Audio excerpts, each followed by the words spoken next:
দীপ্তির ঘর থেকে বেরিয়ে সোজা প্রাপ্তির ঘরের দিকে হাঁটা দেয় সজীব। দরজার সামনে এসে আলতো হাতে দরজায় টকটক শব্দ করে। সুপ্তি বিছানা ঠিক করছিল ঘুমানোর জন্য। এমন সময় দরজায় কারোর উপস্থিত বুঝতে পেরে এগিয়ে গিয়ে দরজা খুলে দেয়। দরজার সামনে শটান হয়ে দাঁড়িয়ে আছে সজীব।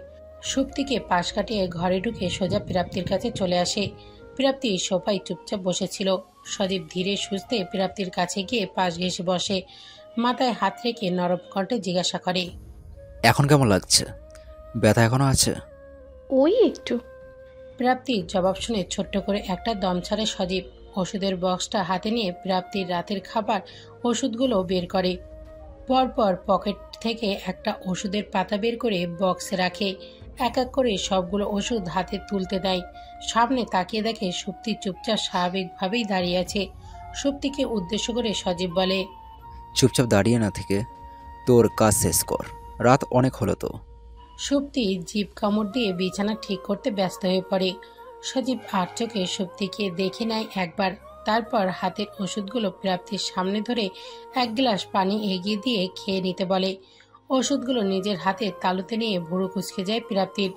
সন্ধিয়ান কণ্ঠে বলে, তুমি আমাকে ওষুধ খাওয়াতে আসলে এত ওষুধ দাও কেন? এত ওষুধ তো একেবারে খাই না কখনো। তুই কি আমাকে সন্দেহ করছিস? সজীবের কথায় অপ্রস্তুত হয়ে যায় প্রাপ্তি। তড়িঘড়ি করে বলে, এই না না দাদা ভাই, একদম না। কি যাতা বলছো? তোমাকে আমি নিজের চাইতেও বেশি বিশ্বাস করি। আমার এত ওষুধ খেতে ভালো লাগে না, তাই বলছিলাম। সেটা আমার চেয়ে ভালো আর কে জানে। ঠিকমতো ওষুধগুলো খেলে তো আজ এই অবস্থা হতো না। প্রাপ্তিও আর কোনো কথা বলে না। মুখ ফসকে একটা কথা বলে এখন মনে মনে গিল্টি ফিল হচ্ছে। সজীব কি ওকে ভুল বুঝলো? প্রাপ্তির কথায় নিশ্চয়ই কষ্ট পেয়েছে। সজীব কি এবার মুখ ফিরিয়ে নেবে প্রাপ্তির থেকে? সকালে ডাইনিং টেবিলে বসে নাস্তা করছে সবাই। সন্ধ্যা বেগম সবার সামনে একটা সেটা এগিয়ে দিচ্ছে। আজ সুভাষ সাহেবও যুক্ত হয়েছে সবার সাথে। কাজের ব্যস্ততা শেষ করে দুদিন হলো একটু ফাঁকা হয়েছেন। পরোটার এক পাশ ছিঁড়ে ডিম ভাজি দিয়ে সেটা মুখে পুরে নেন সুভাষ সাহেব। এমন সময় পাশ থেকে অর্পণ জোরে সোরে কেসে ওঠে। খাওয়া থামিয়ে দেয় সবাই। ভুরু কুঁচকে তাকায় অর্পণের দিকে। সে একবার কাশি দিয়েই খাওয়া শুরু করেছে। বিষয়টা তেমন পাত্তা না দিয়ে সবাই আবার খাওয়ায় মনোযোগ দেয়। মিনিট খানেক পর অর্পণ আবার খোক খোক করে কেসে ওঠে। এবার সকলের কোচকানো ভুরু আরও দ্বিগুণ কুঁচকে যায়। পাশ থেকে পানির গ্লাসটা অর্পণের দিকে ঠেলে দেয় অঙ্কন। তার ভাইয়ের এমন হঠাৎ হঠাৎ কাশির কোনো কারণ খুঁজে পাচ্ছে না সে। এমন করে কেসে ওঠার কি আছে? পানি খেয়ে অর্পণ আবার খাওয়ায় মনোযোগ দেয়। একটু পর অর্পণ আবার জোরে সোরে কেসে ওঠে, যেন গলায় বড়সড় কিছু আটকে গেছে। সুভাষ সাহেব এবার বেজায় বিরক্ত হন। কণ্ঠে একরাশ বিরক্ত নিয়ে বলেন, কিছু বলবে কি? কিছু বলতে চাইলে বলে ফেলো, তবু এমন যক্ষ্মা রোগীদের মতো ব্যবহার করো না। বাবার কথা শুনে নড়েচড়ে বসে অর্পণ। নজর খাবারের প্লেটের দিকে রেখেই বলে, একটা জরুরি কথা বলা ছিল তোমাদের সাথে। এটুকু বলেই এক নজর সবার দিকে তাকায়। সবাই কৌতূহলী নজরে তাকিয়ে আছে। সবার থেকে নজর সরিয়ে খেতে খেতে অর্পণ বলে, আসলে অঙ্কন কয়েকদিন ধরে বায়না ধরেছে, তার নাকি ভাবি চাই। এক প্রকার মাথা খেয়ে ফেলেছে আমার। কাল তো কান্নাকাটি শুরু করে দিয়েছিল ভাবি এনে দেওয়ার জন্য। অর্পণের এতটুকু কথা শুনেই বড়সড় বিষম খায় অঙ্কন। অনবরত কাশতে থাকে। কাশতে কাশতে চোখ দিয়ে পানি চলে আসে। অর্পণ তাড়াহুড়ো করে পানির গ্লাস এগিয়ে দিয়ে পিঠে হালকা চাপড় দিতে দিতে বলল, আস্তে, বলেছি তো ভাবি এনে দেব। এখন সবার সামনে কান্নাকাটি করবি নাকি? অঙ্কন কাশি থামিয়ে ড্যাব ড্যাব করে তাকিয়ে আছে অর্পণের দিকে। তার ভাইয়ের এই হঠাৎ পরিবর্তন ঠিক হজম করতে পারছে না। মস্তিষ্কে জোর দিয়ে ভাবতে থাকে সে কখন ভাইয়ের কাছে এমন আবদার করছে। তখন মস্তিষ্ক উত্তর দেয়, একদম না, তুই মোটেও এমন আবদার করিসনি। তোর ভাই মিথ্যা অপবাদ দিচ্ছে। মস্তিষ্ক বিষয়টা ক্লিয়ার করে দিলেও প্রতিবাদ করার মতো ভাষা খুঁজে পাচ্ছে না অঙ্কন। আশ্চর্য হয়ে বোকার মতো তাকিয়ে থাকে তার ভাইয়ের দিকে। অঙ্কন কাশি থামাতেই অর্পণ ফের বলতে শুরু করে, ছোট ভাইটা আমার যখন এত করে বায়না ধরেছে, তাই বিষয়টা নিয়ে ভাবলাম, অনেক কিছুই ভাবলাম। তাছাড়া মাও সবসময় মেয়ে নেই বলে আফসোস করে। এজন্য আমি সিদ্ধান্ত নিয়েছি মাকে একটা মেয়ে আর অঙ্কনকে একটা ভাবি এনে দেব। রান্নাঘরে কাজ করার ফাঁকে ফাঁকে অর্পণের কথা শুনছিল জমিলা খালা। তিনি সন্ধ্যা বেগমকে রান্নার কাজে সাহায্য করেন। অর্পণের কথা শেষ হতেই তিনি এগিয়ে এসে বলেন, এর লাইগা দুইটা মাইয়া আনানোর কি দরকার বাবা? তুমি একখান বিয়ে করলেই তো পারো, তাইলে তো হইয়া যায়। আরে বাহ খালা, তোমার বুদ্ধির দরজা খুললো কবে থেকে? আমি তো ভেবেছিলাম তুমি সারা জীবন বোকাই থেকে যাবে। আমাদের সাথে থাকতে থাকতে বেশ বুদ্ধিমান হয়ে গেছো। অর্পণের খোঁচামারা প্রশংসা শুনে খুশিতে গদগদ হয়ে যায় জমিলা খালা। লাজুক হেসে নিজের কাজে চলে যায়। অর্পণ নজর ঘুরিয়ে তার বাবার দিকে তাকায়। তিনি শান্ত চোখে ছেলের দিকে তাকিয়ে আছেন। বাবার নজর দেখে অর্পণ এটুকু বুঝতে পেরেছে যে তার বাবা সবই বুঝে গেছে। ড্রয়িং রুমে আপাতত পিনপতন নীরবতা বিরাজ করছে। কারো মুখে কোনো কথা নেই। নীরবতা ভেঙে সুভাষ সাহেব বলেন, এ তো ভনিতা না করে সরাসরি বললেই পারতে। এখানে নিজের ছোট ভাইকে গুনেগার বানানোর কোনো দরকার ছিল না। মেয়ের নাম ঠিকানা দাও, আজই পাকা কথা সেরে যাচ্ছি। এদিকে বাবা ছেলের কথোপকথন শুনে খুশিতে গদগদ হয়ে যান সন্ধ্যা বেগম। আমোদিত কণ্ঠে বলেন, কি সৌভাগ্য আমার, আমার ছেলে নিজে থেকে বিয়ে করতে চাইছে। তোকে তো বিয়ের জন্য রাজিই করাতে পারলাম না। বিয়ের কথা বললেই ছ্যাদ করে উঠতি। এই খুদখুদে ছেলে আমার কোনো মেয়েকে পছন্দ করেছে মানে সেই মেয়ে সেরা হবে। আমার তো আর সহ্যই হচ্ছে না। মনে হচ্ছে এখনই বিয়ে করিয়ে নিয়ে আসি, পরে যদি তোর মত বদলে যায়। মায়ের কথায় হালকা হাসে অর্পণ। জীবনে সব ক্ষেত্রে সে বাবা মায়ের সাপোর্ট পেয়েছে, কখনো কোনো বিষয়ে তারা না করেনি। তবে আজ অর্পণের ভয় হচ্ছে। বাবা মায়ের প্রতি অগাধ বিশ্বাস থাকার পরেও মনে কোথাও একটা সংশয় কাজ করছে। প্রাপ্তির কথা শুনে তারা কি সবটা মেনে নিবে? একটা অন্ধ মেয়েকে বাড়ির বউ বানাতে রাজি হবে? যদি তারা রাজি না হয় তখন কি করবে অর্পণ? ভয়ে বুকটা ধুকপুক ধুকপুক করছে। এই প্রথম অর্পণ ভয় পাচ্ছে। নিজের অনিশ্চিত ভবিষ্যৎ নিয়ে ভয়, প্রাপ্তিকে হারানোর ভয়। খুব বাজে অনুভূতি এটা। অর্পণ একটা ঢোক গিলে নিজেকে স্বাভাবিক করে কণ্ঠ যথাসম্ভব গম্ভীর করে বলে, এবার আসি সেই জরুরি কথায়। জীবনে চলার পথে তোমাদের সাপোর্ট সবসময় পেয়েছি। আশা করি এবারও আমার সিদ্ধান্তে তোমরা সাপোর্ট করবে। সুভাষ সাহেব অভয় দিয়ে বলেন, নিঃসংকোচে বলো, আমরা আছি তোর সাথে। অর্পণ প্রাপ্তির একটা ছবি বের করে টেবিলের ওপর রাখে। ছবির দিকে তাকিয়ে চোখ দুটো জলজল করে ওঠে সন্ধ্যা বেগমের। ছবিটা হাতে নিয়ে বলেন, মাশাআল্লাহ, মেয়েটা তো ভারী মিষ্টি। আমি তো রাজি। ও চোখে দেখতে পায় না মা, এই একটাই সমস্যা। অর্পণের কথা শুনে স্তব্ধ হয়ে যান সুভাষ সাহেব আর সন্ধ্যা বেগম। দুজন চমকে তাকান অর্পণের দিকে। অর্পণ নির্বিকার, চেহারা তার একদম স্বাভাবিক। সেই স্বাভাবিক চেহারা দেখে আরো আশ্চর্য হয়ে যান সুভাষ সাহেব। কিছুটা চেঁচিয়ে বলেন, পাগল হয়ে গেছো তুমি? কি বলছো এসব? একটা অন্ধ মেয়েকে তুমি বিয়ে করতে চাও? ভবিষ্যতে চিন্তা আছে তোমার? সব দিক চিন্তা করে আমি সিদ্ধান্ত নিয়েছি বাবা, আমার প্রাপ্তিকেই চাই। বাচ্চাদের মতো জেদ করো না অপর্ণ। তুমি নিজের হাতে নিজের জীবন নষ্ট করছো। বাবা হয়ে আমি তোমার অন্যায় আবদার মানতে পারবো না। তুমি ভুল পথে এগোচ্ছ। আমার যা বলার আমি বলে দিয়েছি, এখন তোমরা মেনে নাও। বিয়ে তো আমি প্রাপ্তিকেই করব। তৈরি থেকো সবাই। কথাগুলো বলে হনন করে বেরিয়ে যায় অর্পণ। মেজাজটাই বিগড়ে গেছে। যেই ভয়টা পাচ্ছিল ঠিক সেটাই হলো। এবার বাবাকে মানাতে বেশ পরিশ্রম করতে হবে। থতমত চেহারা নিয়ে থানায় উপস্থিত হয় অর্পণ। চোখ মুখ সর্বোচ্চ কঠিন হয়ে আছে। ভেতরে ঢুকতেই সবাই দাঁড়িয়ে সালাম জানায়। কোনো দিকে না তাকিয়ে হনন করে ভেতরে চলে যায় অর্পণ। পেছন পেছন ছুটে যায় কনস্টেবল রহিম। পাশ থেকে দুজন কনস্টেবল নিজেদের মধ্যে কথা বলছে। বড় স্যার সবসময় এমন রেগে থাকে কেন বলতো? তাকে আমি কখনো হাসতে দেখিনি। উনি কি হাসতে জানেন না? অপরজন জবাব দেয়, কি জানি সব সময় চেহারা রাগ নিয়ে থাকে, আমার তো কথা বলতেই ভয় লাগে। দুজনের কথা শুনতে শুনতে সামনে এগিয়ে যায় রহিম। অর্পণের সাথে থাকতে থাকতে সে অনেকটাই চিনে ফেলেছে অর্পণকে। এই জন্যই আগে ভয় পেলেও এখন খুব বেশি ভয় পায় না। কারণ সে এতদিন এটুকু চিনেছে যে অর্পণ কাজের জায়গাতে এতটা কঠোর হয়ে থাকে। ব্যক্তিগত জীবনে সে খুব নরম মনের প্রাণোচ্ছল মানুষ। তার ওই নরম সত্তাকে কাজের জায়গায় প্রকাশ করে না। হয়তো তাদের কাজের ক্ষেত্রটাই এমন, তাই পুলিশদের সে সর্বোচ্চ কঠোর হতে হয়। এই জন্য অর্পণের এত কঠোরতা। ভাবতে ভাবতেই নিজের গন্তব্যে চলে এসেছে রহিম। অর্পণ নিজের চেয়ারে কাট ভঙ্গিতে বসে আছে, তার তীক্ষ্ণ দৃষ্টি রহিমের দিকে।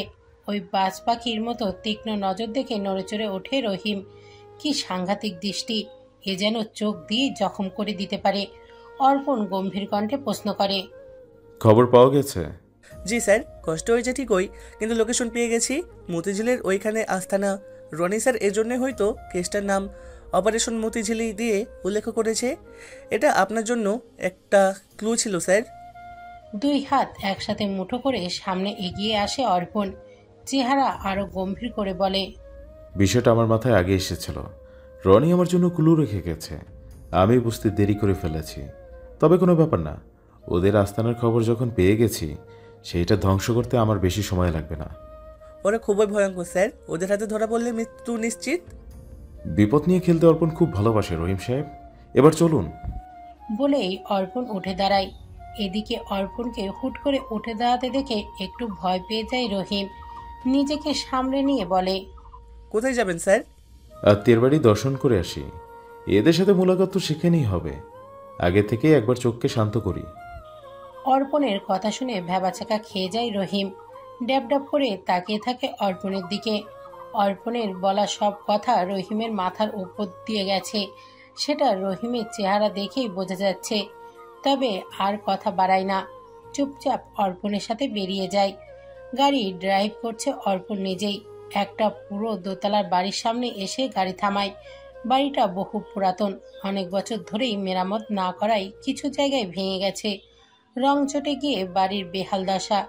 বিশাল বড় জায়গা জুড়ে এই আলিশান বাড়ি, চারিদিক উঁচু বাউন্ডারি দিয়ে ঘেরা। বাইরে থেকে কেউ ভেতরের অবস্থান জানতে পারবে না।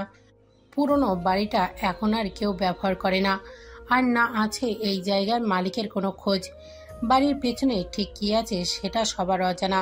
রাস্তায় দাঁড়িয়ে পুরো বাড়ির সীমানায় চোখ বুলিয়ে নেয় অর্পণ। পাশেই রহিম বসে ক্রমাগত শুকনো ঢোক গিলছে। ভয়ে শরীরে মৃদু কম্পন ধরেছে রহিমের। পকেট থেকে রুমাল বের করে কপালের ঘাম মোছে।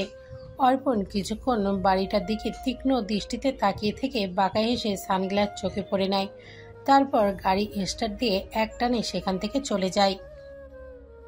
বন্ধ ঘরের ভেতরে বাবা ছেলের মধ্যে তুমুল তর্ক বিতর্ক হচ্ছে।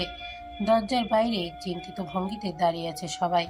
ভেতরের অবস্থা কেউ ঠিকমতো আন্দাজ করতে পারছে না। সাগর কয়েক মিনিট পায়চারি করে এসে সন্ধ্যা বেগমকে সান্ত্বনা দিচ্ছে। কিছুক্ষণ আগেই সে এসেছে তার মাকে নিয়ে। তার মামা আর অর্পণের মধ্যে প্রাপ্তিকে নিয়ে দ্বন্দ্ব লেগেছে। কথাটা শোনা মাত্রই ছুটে এসেছে সাগর, কিন্তু বাবা ছেলে দরজা ভেতর থেকে আটকে সরা পরামর্শ করতে বসেছে। দরজা আটকানো আছে বিধায় কেউ ভেতরে যেতে পারছে না, তাই পরিস্থিতি ঠিক কতটা বিগড়ে গেছে সেটাও কেউ বুঝতে পারছে না। কয়েক মিনিট পরে খট করে দরজা খুলে যায়। প্যান্টের পকেটে দুই হাত গুজে গম্ভীর মুখে বেরিয়ে আসে অর্পণ। তার পেছন পেছন ধীর পায়ে বেরিয়ে আসেন সুভাষ সাহেব। চেহারা তার নিশ্চুপ, স্বাভাবিক। সবাই জিজ্ঞাসা দৃষ্টিতে তাকায় দুই বাবা ছেলের দিকে। সকলের নজর উপেক্ষা করে অর্পণ সবাই গা এলিয়ে দেয়। আয়েশ করে বসে সামনে তাকায়। তার বাবার মুখটা গম্ভীর হয়ে আছে। সেদিক থেকে চোখ সরিয়ে ফোনে কিছু করতে থাকে অর্পণ। কয়েক সেকেন্ড নীরবতা পালন করে সুভাষ সাহেব বলেন, সবাই তৈরি হয়ে নাও, বিকেলে আমরা যাচ্ছি সেখানে। বিয়ের কথা আজই পাকা করে আসবো। কথাগুলো বলেই হনহন করে নিজের ঘরে চলে যান সুভাষ সাহেব। এই মুহূর্তে কারোর সাথে কথা বলতে ইচ্ছা করছে না তার। সবাই অবাক হয়ে তাকিয়ে আছে সুভাষ সাহেবের দিকে। একটু আগেই তো কাট কণ্ঠে বললেন প্রাপ্তিকে তিনি ছেলের বউ হিসেবে মেনে নেবেন না, আবার এখনই বিয়েতে রাজি হয়ে গেল। আশ্চর্য। সন্ধ্যা বেগম দ্রুত পায়ে স্বামীর পেছন পেছন ছুটে যান। সুভাষ সাহেব চলে যেতেই অর্পণের কাছে এগিয়ে আসে সাগর। অর্পণের মুখোমুখি হয়ে বসে, জিজ্ঞাস্য দৃষ্টিতে তাকিয়ে বলে, সিদ্ধান্ত কি ভেবেচিন্তে নিয়েছিস? ভেবে চিনতে সজ্ঞানেই নিয়েছি। Are you sure? 100% শিওর। অর্পণের তৎক্ষণাৎ জবাব শুনে ফোঁস করে দম ছাড়ে সাগর। অর্পণের মনে যে প্রাপ্তির প্রতি দুর্বলতা আছে সেটা সাগর আগে থেকেই বুঝতে পেরেছিল, তাই বিয়ে করতে চাওয়ার বিষয়টা খুব একটা অস্বাভাবিক লাগেনি সাগরের কাছে। সময়টা এখন দুপুর গড়িয়ে বিকেল। দুপুরের উত্তপ্ত বাতাস ধীরে ধীরে হিমশীতল রূপে পরিবর্তন হচ্ছে। পশ্চিম দিকে হেলে পড়া তেজহীন সূর্য প্রায় ডুবতে বসার পথে। নিজের সর্বশক্তি হারিয়ে নিজ গিরিয়ে ফিরে যাচ্ছে সে। কাল পূর্ণ শক্তি অর্জন করে আবার ফিরে আসবে তার আগে সকলকে ঝলসে দিতে। বিকেলের স্নিগ্ধ মনোরম পরিবেশ উপভোগ করছে দুই বোন। সূর্যটা পশ্চিম আকাশে হেলে পড়তেই দুজন ছুটে ছাদে চলে এসেছে। এখন কিছু সময় প্রকৃতিকে উপভোগ করবে তারা। ছাদের কোণার দিকে চেয়ার পেতে বসে নিচের দিকে নজর রাখে সুপ্তি। রাস্তায় চলাফেরা করতে থাকা মানুষগুলো স্পষ্ট দেখা যাচ্ছে এখান থেকে। সেদিকে চোখ রেখেই প্রাপ্তিকে উদ্দেশ্য করে বলে, তুমি আর আগের মতো গান গাও না কেন ছোট আপি? তোমার খালি গলার গান অনেক মিস করি। একটা গান শোনাও না প্লিজ। পরিবেশ পরিস্থিতি কি আর আগের মতো আছে সুপ্তি? গান গাইতে মানসিক শান্তি লাগে, যেটা এই মুহূর্তে আমার মধ্যে নেই। বড় আপির চিন্তায় আর কিছুই ভালো লাগছে না। তাই বলে এভাবে মনমরা হয়ে থাকবে? মন ভালো করতেও তো গান গাইতে পারো। গাও না আপি প্লিজ। নিশ্চুপ হয়ে যায় প্রাপ্তি, কোনো কথা বলে না। এক সময় ছিল যখন প্রাপ্তি প্রচুর গান গাইতো, গান গাইতে ভালোবাসতো আর কি। ঘরে অসংখ্য মেডেল সহ পুরস্কারগুলো সাজানো আছে। স্কুল কলেজের অনুষ্ঠানে গান গেয়ে জিতেছে এগুলো। কিন্তু চোখের দৃষ্টি হারানোর সাথে সাথে প্রাপ্তির জীবনটাও অন্ধকারে ঢেকে গেছে। হারিয়ে গেছে জীবনের সকল রং, মাটি চাপা দিয়েছে মনের সকল সকাল্লাদ। প্রাপ্তির ভাবনার মাঝেই সুপ্তি আবার ডেকে ওঠে প্রাপ্তিকে, হাত ধরে ঝাঁকিয়ে বলে, একটা গান শোনাও না আপি। বোনের কথা এবার মৃদু হাসে প্রাপ্তি। কোনো বাক্য ব্যয় না করে উঠে দাঁড়ায়। কয়েক কদম এগিয়ে যায় ছাদের রেলিংয়ের দিকে। প্রাপ্তিকে উঠে দাঁড়াতে দেখে ফোনের ক্যামেরা অন করে সুপ্তি, কারণ সে বুঝে গেছে তার বোন গান গাওয়ার প্রস্তুতি নিচ্ছে। কয়েক সেকেন্ডে কর্ণকুহরে ভেসে আসে প্রাপ্তির মিষ্টি গলার সুর। দুই হাত মেলে দিয়ে চোখ বন্ধ করে গানের সুর তোলায় কণ্ঠে, ভালো আছি ভালো থেকো, আকাশের ঠিকানায় চিঠি লিখো। ভালো আছি ভালো থেকো, আকাশের ঠিকানায় চিঠি লিখো। দিও তোমার মালা খানি, দিও তোমার মালা খানি। বাউলেরে মনটারে আমার ভিতর বাহিরে, অন্তরে অন্তরে আছো তুমি হৃদয় জুড়ে। আমার ভিতর বাহিরে, অন্তরে অন্তরে আছো তুমি হৃদয় জুড়ে। গান গাইতে গাইতে হঠাৎ থেমে যায় প্রাপ্তি। কানে আসে কোনো একটা গাড়ির আওয়াজ। মনে হচ্ছে তাদের বাড়ির সামনে কেউ সজোরে গাড়ি ব্রেক কষল। শব্দটা স্পষ্ট প্রাপ্তির কানে এসেছে। সেই সাথে মনে জেগেছে অদ্ভুত অনুভূতি। কেন এমন লাগছে সেটা প্রাপ্তি জানে না, শুধু অদ্ভুত কিছু অনুভব করতে পারছে ব্যাস। বোনকে এভাবে থেমে যেতে দেখে ভুরু কুঁচকে তাকায় সুপ্তি। ফোনের ক্যামেরা অন রেখে প্রাপ্তির গান ভিডিও রেকর্ড করছিল সুপ্তি। মাঝপথে প্রাপ্তি থেমে যাওয়ায় চোখ তুলে প্রাপ্তির দিকে তাকায়। ক্যামেরা অফ করে এগিয়ে আসে বোনের দিকে, কাঁধে হাত রেখে জিজ্ঞাসা করে, কি হলো আপি, চুপ করে গেলে যে? আমাদের বাসায় কি কেউ আসছে সুপ্তি? গেটের কাছে কেউ কি আছে? বোনের কথা শুনে নিচের দিকে ঝুঁকে তাকায় সুপ্তি, কিন্তু নিচে কেউ নেই। বাহিরে একটা গাড়ি দাঁড়িয়ে আছে শুধু, তাও রাস্তায়। সেখানে তো অসংখ্য গাড়ি চলাচল করে, এটা খুবই স্বাভাবিক বিষয়। নিচ থেকে চোখ সরিয়ে বোনের দিকে তাকায় সুপ্তি, ধীর কণ্ঠে বলে, কেউ তো নেই আপি, কেন বলো তো? কোনো জবাব দেয় না প্রাপ্তি, তবে মনের মধ্যে কিছু একটা অনুভব করতে পারছে, কিন্তু সেটা কি প্রাপ্তি বুঝতে পারছে না। চিন্তা ভাবনা করতে করতেই চেয়ারে গিয়ে বসে। মিনিট 10 পরে ছাদে উপস্থিত হন দিলারা বেগম। দেখেই বোঝা যাচ্ছে খুব ব্যস্ততার মধ্যে আছেন। তড়িঘড়ি করে মেয়েদের সামনে এসে বলেন, আমার সাথে নিচে চল তোর প্রাপ্তি, তাড়াতাড়ি। মায়ের কথায় ভুরু কুঁচকে তাকায় প্রাপ্তি, প্রশ্নবোধক কণ্ঠে বলে, কেন মা, কোনো দরকার? হ্যাঁ, মেহমান এসেছে বাড়িতে, তারা তোকে দেখতে চাইছে। কথাটা কর্ণগহরে পৌঁছতেই বুকের ভেতর ধক করে ওঠে প্রাপ্তির। মস্তিষ্ক হয়ে যায় এলোমেলো, কেন যেন শ্বাসরোধ হয়ে আসছে। মায়ের কথা মানে বেশ বুঝতে পারছে প্রাপ্তি। বুকের ধুকপুকনি ক্রমাগত বৃদ্ধি পাচ্ছে। হঠাৎ করেই মন মস্তিষ্কে অর্পণের বিচরণ শুরু হয়েছে, কিন্তু অর্পণের খেয়াল আসছে কেন? প্রাপ্তি তো তাকে দেখিইনি, তাহলে এই অদ্ভুত চিন্তা মাথায় আসলো কেন? হঠাৎ করে চারিদিক বিষাক্ত লাগছে প্রাপ্তির। নিচে যেতে বিন্দুমাত্র ইচ্ছা করছে না। সোজা হয়ে দাঁড়িয়ে কাট গলায় প্রাপ্তি বলে, আমি কোথাও যাব না মা। যে বা যারা এসেছে তাদের ফেরত যেতে বলো। আমি বিয়ের জন্য প্রস্তুত নই। আর বাবা আবার আমার বিয়ে দেওয়ার জন্য পাগলামি শুরু করেছে। আগের বারের কথা কি ভুলে গেছে নাকি? কিচ্ছু ভুলিনি আমরা, সব মনে আছে। আগের ঘটনা একটা ভুল বোঝাবুঝির জন্য হয়েছিল, তবে আজ যারা এসেছে তারা সরাসরি তোর জন্য প্রস্তাব নিয়ে এসেছে। ছেলেটা বেশ ভালো ভালো চাকরি করে। সবচেয়ে বড় কথা, তারা নিজে থেকে তোকে তাদের বাড়ির বউ করে নিয়ে যেতে চাইছে। স্তব্ধ হয়ে দাঁড়িয়ে আছে প্রাপ্তি। আজ নিজেকে বড্ড অসহায় লাগছে। কোনো কারণে সে বিয়ের জন্য নিজেকে প্রস্তুত করতে পারছে না। এর কারণটা কি অর্পণ? অর্পণের অপেক্ষা কি প্রাপ্তির পথ চেয়ে আছে? এই জন্যই অন্য কারোর সামনে যেতে মন চাইছে না? হ্যাঁ, তাই হবে। এর উত্তর তো সেটাই হয়, কিন্তু এই চাওয়াটাই তো অন্যায়। মন মস্তিষ্কে দ্বন্দ্বে ক্লান্ত লাগছে প্রাপ্তির। টলমল পায়ে এগিয়ে গিয়ে ধূপ করে চেয়ারে বসে পড়ে। কাট কণ্ঠে বলে, আমি বিয়ে করব না মা, এটাই আমার শেষ কথা। তুমি বাবাকে মানা করে দিতে বলো। দিলারা বেগম আর কিছু বলেন না। তার আগেই কামরুল রহমান সেখানে উপস্থিত হন। লাঠি ভর দিয়ে ধীর পায়ে হেঁটে আসছেন বৃদ্ধ। ছাদের শেষ প্রান্তে এসে প্রাপ্তির মুখোমুখি হয়ে দাঁড়ান। দিলারা বেগমের দিকে তাকিয়ে বলেন, তুই মেহমানদের সাথে গিয়ে কথা বলতে থাকো বৌমা, প্রাপ্তি দিদিভাইকে নিয়ে আমি আসছি। দিলারা বেগম মাথা নিচু করে সামনের দিকে পা বাড়ান। শ্বশুরের মুখের ওপর কথা বলার স্পর্ধা তার নেই।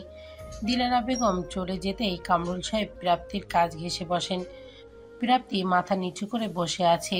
মাথাটা এতটা নিচু ঝুঁকে রেখেছে যে ওর মুখটাও দেখা যাচ্ছে না। কামরুল সাহেব শান্ত চোখে তাকান প্রাপ্তির দিকে। ঝুলে পড়া চামড়াযুক্ত বৃদ্ধার হাতটা প্রাপ্তির মাথায় রাখেন। আদুরে কণ্ঠে বলেন, আগে তো কখনো তুমি এমন করোনি দিদি ভাই, তাহলে আজ এমন করছো কেন? আমাকে সবটা বলো, কিচ্ছু লোকাবে না। দাদুর আদুরে কণ্ঠ শুনে মাথা তুলে তাকায় প্রাপ্তি। এতক্ষণে সকলের চোখের সামনে ভেসে ওঠে তার কান্নারত মুখ। মাথা নিচু করে রাখায় কেউ বুঝতে পারেনি। বোনের চোখে পানি থেকে বিচলিত হয়ে যায় সত্যি। এগিয়ে এসে কিছু বলতেই যাবে, তার আগেই কামরুল সাহেব হাতের ইশারায় তাকে চুপ করিয়ে দেয়। প্রাপ্তি মাথায় হাত বুলিয়ে দিয়ে জিজ্ঞাসা করে, কি হয়েছে দিদি ভাই? আমি বিয়ে করতে চাই না দাদু। কিন্তু কেন? এর তো কোনো কারণ থাকবে। এর কথার প্রেক্ষিতে কি জবাব দেবে ভেবে পাচ্ছে না প্রাপ্তি। তার মনের এই অদ্ভুত চাওয়ার পেছনে উপযুক্ত কারণ তো সে নিজেই বুঝতে পারছে না। কণ্ঠ কাঁপছে তার। মনে হচ্ছে যে কোনো সময় ঠেলে ঠুলে অবাধ্য কান্নারা বেরিয়ে আসবে। কান্না জোর করে আটকে রাখার গলার কাছে দলা পাকিয়ে গেছে। কয়েকবার ঢোক গিলে কাঁপা কাঁপা কণ্ঠে প্রাপ্তি বলে, একজন মানুষ আমার মন মস্তিষ্কে খুব গভীরভাবে বসে গেছে দাদু। তাকে কিছুতেই মন আর মস্তিষ্ক থেকে সরাতে পারছি না। কেন এমন হচ্ছে আমি জানি না। শুধু জানি আমি অন্য কাউকে বিয়ে করার কথা ভাবতে পারছি না। আমার কষ্ট হচ্ছে, বুক কাঁপছে, শরীর অসাড় হয়ে আসছে এমন ভাবতে। তাহলে বিয়ে কিভাবে করব আমি? প্রাপ্তির কথা শুনে স্তব্ধ হয়ে যান কামরুল সাহেব। প্রশ্নবোধক চাউনিতে তাকায় সুপ্তির দিকে। সুপ্তি নিজেও প্রশ্নবোধক দৃষ্টিতে তাকিয়ে আছে। দাদুর সাথে চোখে চোখ মিলতেই নড়ে চড়ে দাঁড়ায় সুপ্তি। মাথায় ডানে বামে নাড়িয়ে এটা বোঝায় যে সে এই বিষয়ে কিছুই জানে না। ছোট নাতনির ইশারা বুঝে ফের প্রাপ্তির দিকে তাকায় কামরুল সাহেব। ধীর কণ্ঠে প্রশ্ন করেন, তুমি কি তাকে ভালোবাসো দিদি ভাই? ভালোবাসো শব্দটা প্রাপ্তির মস্তিষ্কে গিয়ে ঝংকার তোলে যেন। ভাবনার সাগরে ডুব দেয় প্রাপ্তি। সে কি সত্যি অর্পণকে ভালোবাসে? এই জন্যই অন্য কাউকে বিয়ে করতে বলাই সে মানতে পারছে না। সে কি কোনোভাবে অর্পণের জন্য অপেক্ষা করছে? কিন্তু কই, আগে তো এই কথা মাথায় আসেনি। ভালোবাসার কথা তো কখনোই ভেবে দেখেনি প্রাপ্তি। ভাবনায় ছেদ ঘটে কামরুল সাহেবের আওয়াজে। তিনি ফের বলেন, উত্তর দাও দিদি ভাই, তুমি যে ছেলেটাকে ভালোবেসে থাকো তাহলে আমি সেখানেই তোমাকে বিয়ে দিব। তোমার বাবাকে আমি সামলে নিব। যে ভুল দীপ্তি দিদিভাইয়ের বেলায় করেছে সে একই ভুল তোমার বলে করতে দিব না। কিন্তু আমি তো তাকে ভালোবাসি না দাদু। ভুরু কুচকে তাকায় কামরুল সাহেব, ছোট্ট করে বলেন, মানে তার সাথে তো আমার প্রেমের সম্পর্ক নেই। তাহলে? জানি না দাদু, শুধু এটুকুই জানি সে আমার জীবনের বেশ খানিকটা নিজের আয়ত্তে নিয়ে নিয়েছে। আমার মাথায় শুধু তারই চিন্তা ঘুরতে থাকে। এই পর্যায়ে নড়ে চড়ে বসেন কামরুল সাহেব, কিছুটা এগিয়ে এসে বলেন, এটা তো ভালোবাসার লক্ষণ দিদি ভাই। ভালোবাসি কিনা জানি না, কিন্তু আমি তাকে অনুভব করতে পারি। সে আমার আশেপাশে থাকলে আমি সেটা বুঝে যাই। আমার চারপাশ আমাকে তার উপস্থিতি জানান দেয়। তার সঙ্গও আমার বড্ড ভালো লাগে। কথাগুলো বলেই চুপ হয়ে যায় প্রাপ্তি। কামরুল সাহেবও চুপ। কয়েক মিনিট নীরবতা পালন করে নীরবতা ভেঙে প্রাপ্তি বলে ওঠে, আচ্ছা, ভালোবাসার জন্য কি তাকে চোখে দেখা অনিবার্য? না দেখে কি ভালোবাসা যায় না? যে চোখ দিয়ে মানুষ পৃথিবীর সৌন্দর্য দেখে, সেই চোখের বিরুদ্ধে গিয়ে যদি তাকে মনের চোখ দিয়ে দেখি, তাহলে কি ভালোবাসা হবে না? অবশ্যই হবে, কেন হবে না? মানুষের চোখ দিয়ে যেটা দেখে সেটা ভালো লাগা বা মোহ, আর মন থেকে যেটা অনুভব করে সেটাই হলো ভালোবাসা। ভালোবাসা দেখার প্রয়োজন নেই, চোখ বন্ধ করে ভালোবাসা। প্রাপ্তি নিশ্চুপ। এতদিন ধরে চলতে থাকা মনের দ্বন্দ্ব মিটলো আজ। মস্তিষ্ক ঘুরে বেড়ালো, সকল প্রশ্নের উত্তর পেল না আজ। পূর্বের মতোই আজও দাদু তার মনে সকল সংশয় দূর করে দিল। প্রাপ্তির হাতটা নিজের হাতের মুঠোয় পুরে নেন কামরুল সাহেব, অভয় দিয়ে বলেন, তোমার সিদ্ধান্তের বিপরীতে কেউ জোর করবে না তোমায়। নিচে বসে থাকো, মেহমানদের কৌশলে ফিরিয়ে দেব আমি। তবে আপাতত তোমাকে যে আমার সাথে যেতে হবে দিদিভাই, না হলে মেহমানদের অপমান করা হবে। দাদুর কথা বুঝতে পেরে আলতো করে মাথা নাড়ে প্রাপ্তি। তা দেখে মৃদু হাসেন কামরুল সাহেব। নাতনির হাত ধরে উঠে দাঁড়ান, নিজের সাথে করে নিচে নিয়ে যান প্রাপ্তিকে। আধো অন্ধকারে পরিপূর্ণ একটি কক্ষ। মাথার ওপর একটা লাল লাইট জ্বলছে শুধু।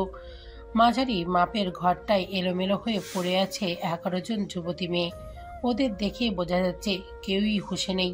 নেশাক্ত মাতালের মতো টলমলো করছে তারা। মনে হচ্ছে দীর্ঘদিন ধরে তাদের ওপর মারাত্মক নেশার জাতীয় কিছু প্রয়োগ করা হয়েছে। এই জন্য হুঁশে থেকেও বেহুশদের মতো পড়ে আছে। মেয়েগুলোর দিকে তাকিয়ে অট্ট হাসিতে ফেটে পড়ে বস। তার আগে সন্দেহ হয়েছিল যে রুহুল মেয়েগুলোকে এখান থেকে বের করতে পারেনি। কথা দিয়ে বোকা বানাচ্ছিল সবাইকে। কারণ এই জায়গা থেকে একজন মানুষকে বের করাই প্রায় অসম্ভব। সেখানে 11 জন মেয়েকে বের করে নিয়ে যাওয়া, তাও আবার সবগুলোই পুরোপুরি মাতাল। নিজের পায়ে দাঁড়ানোর মতো ক্ষমতা নেই মেয়েগুলোর। তাহলে তাদের বের করবে কিভাবে? সন্দেহ হলেও নিশ্চিত ছিল না বস। তবে আজ মেয়েগুলোকে পেয়ে গেল। রুহুলের সব পরিশ্রম বিফলে গেছে ভাবতেই পৈশাচিক আনন্দে মেতে ওঠে সবাই। হাসতে হাসতে বস বলে, এভাবেই তোর সব পরিশ্রম বিফলে যাবে রুহুল। তুই শুধু দেখবি আর ছটফট করবি, তবেই না পাবো আসল মজা। বলি উচ্চ শব্দে হেসে ওঠে বস। তার উচ্চ ধ্বনির হাসির শব্দ রুমের চার দেয়ালে বাড়ি খেয়ে প্রতিফলিত হচ্ছে। একটা ভয়ঙ্কর পরিবেশ তৈরি হচ্ছে চারিপাশে। বসের ঠিক পাশেই দাঁড়িয়েছিল সোহেল। ভেতরে ভেতরে ভেঙে পড়ছে ছেলেটা। দুরু দুরু বুক কাঁপছে। এত কষ্ট করেও তারা উদ্দেশ্যে সফল হতে পারল না। ভেতরে যেন কালবৈশাখী ঝড় বইছে সোহেলের। তবে বাইরে থেকে কাউকে সেটা বুঝতে দিচ্ছে না। বস বুঝে গেলেই বিপদ। এখন যত তাড়াতাড়ি সম্ভব তাকে রনির কাছে যেতেই হবে। রনিকে সবটা জানানো বিশেষভাবে জরুরি। চেয়ারে হাত পা অবস্থায় ঝিমোচ্ছে রনি। শরীরের ব্যথায় তার জান যায় যায় অবস্থা। নিয়ম করে প্রতিদিন মারধর করায় ক্ষতগুলো শুকোনোর সুযোগ পাচ্ছে না। ফলাফল এই অসহনীয় যন্ত্রণা। এর চাইতে মরলে বোধহয় কষ্ট কম হতো। কথাগুলো ভেবে নিজে নিজেই তাচ্ছিল হাসে রনি। মরতে চাইলে কি আর মরতে দেবে? ওকে যে তিলে তিলে মারবে এরা। এরই মাঝে হুড়মুড় করে ঘরে প্রবেশ করা সোহেল। চোখে মুখে তার আতঙ্কের ছাপ। সোজা রনির পায়ের কাছে এসে ধপ করে বসে পড়ে। বিচলিত কণ্ঠে বলে, গন্ডগোল হয়ে গেছে ভাই, মেয়েগুলোকে ওরা খুঁজে পেয়ে গেছে, এখন কি হবে? সোহেলের কথা শুনে চমকে ওঠে রনি। পরক্ষণেই আবার চুপ হয়ে যায়। সে জানতো এক না এক সময় মেয়েগুলো ধরা পড়বেই। এই বাড়ির ভেতরে থাকা কোনো মানুষকে বাইরে বের করা সম্ভব নয়। তাও আবার এতগুলো মেয়েকে বের করা তো আরোই অসম্ভব। রনি প্রাণপণ চেষ্টা করেছিল, কিন্তু তার চেষ্টা বিফলে গেছে। কতগুলো ভাবতেই হতাশ নিঃশ্বাস ছাড়ে রনি। মাথা নিচু করে চুপচাপ বসে থাকে। রনির শুকনো মুখটা দেখে আহত চোখে তাকায় সোহেল। রনির অসহায়ত্ব সে খুব ভালো করেই বুঝতে পারছে, সে নিজেও তো অসহায়। হঠাৎ করে কিছু একটা মনে পড়ার ভঙ্গিতে চোখ তুলে তাকায় সোহেল। চারিদিকে সতর্ক দৃষ্টি বুলিয়ে ধীর কণ্ঠে বলে, একটা ভালো খবর আছে ভাই, অর্পণ স্যার মনে হয় এই জায়গার সন্ধান পেয়ে গেছে। আজ সকালেই তাকে সামনের রাস্তায় দেখেছি, সেই বাড়িটাই দেখছিল। এই পর্যায়ে রনির ঠোঁটের কোণে এক চিলতে হাসি ফুটে ওঠে। বুকের ওপর জমে থাকা ভারী পাথর যেন একটু একটু করে সরে যাচ্ছে। আশার আলো দেখতে পাচ্ছে রনি। ঠোঁটের কোণে সূক্ষ্ম হাসি ফুটিয়ে রনি বলে, এই জায়গার খোঁজ যখন পেয়ে গেছে তাহলে আক্রমণ করতে বেশি সময় অর্পণ নেবে না। এবার মনে হচ্ছে সব ঠিক হয়ে যাবে। সোহেলের মুখেও মৃদু হাসি। অর্পণের এই জায়গায় আসা ওদের জন্য অনেক বড় একটা সুযোগ। ড্রয়িং রুমের সোফায় বসে আছে অর্পণের পরিবার। প্রাপ্তির বাবা ও মায়ের সাথে টুকটাক কথা বলছে সবাই। অর্পণ পাশের সোফায় সাগর আর অঙ্কনের মাঝে বসে আছে। বিচলিত দৃষ্টিতে এদিক সেদিক তাকাচ্ছে। কাঙ্ক্ষিত ব্যক্তিকে দেখতে না পাওয়ায় মনের ছটফটানি ক্রমশ বৃদ্ধি পাচ্ছে। কোথায় প্রাপ্তি? আসছে না কেন? অনন্তকাল অপেক্ষা করাবে নাকি? এদিক সেদিক চোখ বোলাতে গিয়ে হঠাৎ দৃষ্টি আটকে যায় সিঁড়ির দিকে। এক মুঠো শীতল বাতাস ছুঁয়ে দেয় অর্পণের তনুমন। চোখে ভেসে ওঠে একটা মুগ্ধতা। দৃষ্টি হয় স্বচ্ছ, পরিষ্কার, মোহনীয়। প্রাপ্তি তার দাদুর হাত ধরে নিচে নেমে আসছে। কোমর পর্যন্ত লম্বা চুলগুলো খুলে রাখা, পুরো পিঠময় ছড়িয়ে আছে চুলগুলো। কালো কামিজের সাথে সাদা ওড়না গলায় একটা প্যাঁচ দিয়ে দুই পাশে ঝুলিয়ে রেখেছে। অর্পণ তাকিয়ে থাকে সেদিকে। এই দেখায় যেন কোনো শেষ নেই। মনে মনে ভাবে, মেয়েটার মুখের এত মুগ্ধতা কেন? যখনই সামনে আসে চারিদিকে মোহ ছড়িয়ে দেয়। বারান্দায় পেরিয়ে সিঁড়ির প্রথম ধাপে পা দিতেই দাঁড়িয়ে পড়ে প্রাপ্তি। আকস্মিক ভোরজোড়া কুঁচকে যায় তার। নিঃশব্দে লম্বা শ্বাস টেনে নেয়। পরিচিত ঘ্রাণ নাকে আসতেই চমকে ওঠে প্রাপ্তি। সে অর্পণকে অনুভব করতে পারছে। বাতাসে পারফিউমের সুবাস জানান দিচ্ছে যে অর্পণ এখানে আছে, প্রাপ্তির আশেপাশেই, খুব কাছে। কিন্তু কিভাবে? অর্পণ এখানে আসবে কেন? মাথা ঢুকছে না প্রাপ্তির। প্রাপ্তিকে এভাবে দাঁড়িয়ে পড়তে দেখে কামরুল সাহেব বলেন,